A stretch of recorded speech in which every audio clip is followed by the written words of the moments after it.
Grosse annonce pour Krispy Kreme qui fait son entrée chez McDonald's. Alors, McDonald's a annoncé aujourd'hui, en partenariat avec Krispy Kreme, qu'on allait vendre à partir des prochains mois aux États-Unis. Et après ça, on va l'étendre dans tout le réseau des McDo aux États-Unis. Et éventuellement, peut-être au Canada, là, on va voir.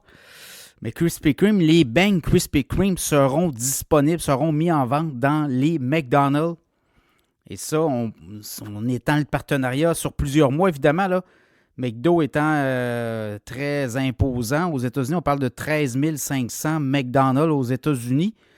Et on va l'étendre un peu partout dans le réseau McDonald's. Donc, Krispy Kreme qui fait son entrée chez McDonald's. Graduellement, on va les faire entrer au cours des prochains mois. Ça va être comme ça jusqu'à la fin de 2026 là, pour être sûr que tout le monde ait des Krispy Kreme dans leurs établissements chez McDonald's.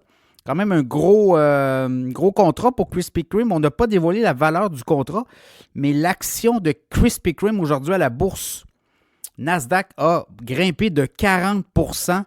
Donc, au moment où je vous parle, l'action se négocie autour des 17,30 $. C'est quand même tout un choc, là. Hier, à la fermeture des marchés, on était à 12,45 et là, on est à 17,30 $. Donc, c'est une hausse de 46,9 %. Donc, pour Krispy Kreme, c'est le Klondike. McDo, l'action monte aussi, 279 $. Hausse de pas tout à fait 0,5 % quand même. Mais depuis le début de l'année, l'action de McDo s'est fait beaucoup brasser. On était autour des 300 $ en début d'année. On a descendu récemment 278. On a un dividende d'à peu près 2,4 % chez McDo.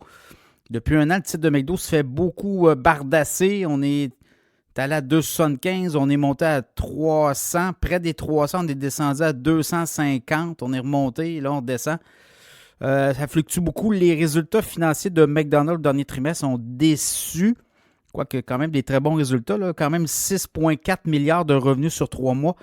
Et revenu net, profit net 2 milliards. Donc quand même une marge bénéficiaire de 31,8 % Krispy Kreme, de leur côté, 451 millions de dollars au dernier trimestre, 2,6 millions de profit net. Donc, on n'est pas du tout dans la même marge. Là, on est à une marge bénéficiaire de 0,6 %. Je pense qu'on devra travailler là-dessus. C'est peut-être ça aussi le but. Là. Dans le cas de Krispy Kreme, quand je regarde leurs produits aux États-Unis, c'est 6800 établissements third party qu'on dit, là, des stores, third party stores, donc tiers partie. Donc, un revendeur, si on veut. Donc, on écoule beaucoup les beignes, oui, dans les fabriques de Krispy Kreme, mais également chez des tiers. Donc, on est là dans le commerce au détail et on dit que on va tout faire là, pour rejoindre les 13 500 établissements de McDonald's. Surtout que McDo a un programme d'expansion. On va ouvrir 900 nouveaux restaurants d'ici 2027 aux États-Unis seulement. Donc, on est là-dedans. Donc, gros partenariat. On dit qu'éventuellement, Krispy Kreme veut prendre l'expansion non seulement aux États-Unis, mais à l'international. On vise 100 000 points d'accès, 100 000 points de vente dans les prochaines années. Donc, c'est un peu là où on s'en va dans le cas de Krispy Kreme. Donc, c'est un titre à surveiller, ça. C'est un titre qui pourrait prendre la valeur. Là, vous voyez, là, si on veut aller à l'international, oui, il va y avoir de l'investissement, mais quand même, on cherche des partenaires et McDo est un danseur potentiel. McDo est partout sur la planète. Donc, on peut penser que si ce partenariat-là va bien, on va l'étendre dans les McDo partout à la planète. Donc, vous voyez, là, c'est peut-être quelque chose de très intéressant pour Krispy Kreme. Un titre qui a monté de 47 % au moment où je vous parle à la bourse Nasdaq. Donc, ça sera à surveiller.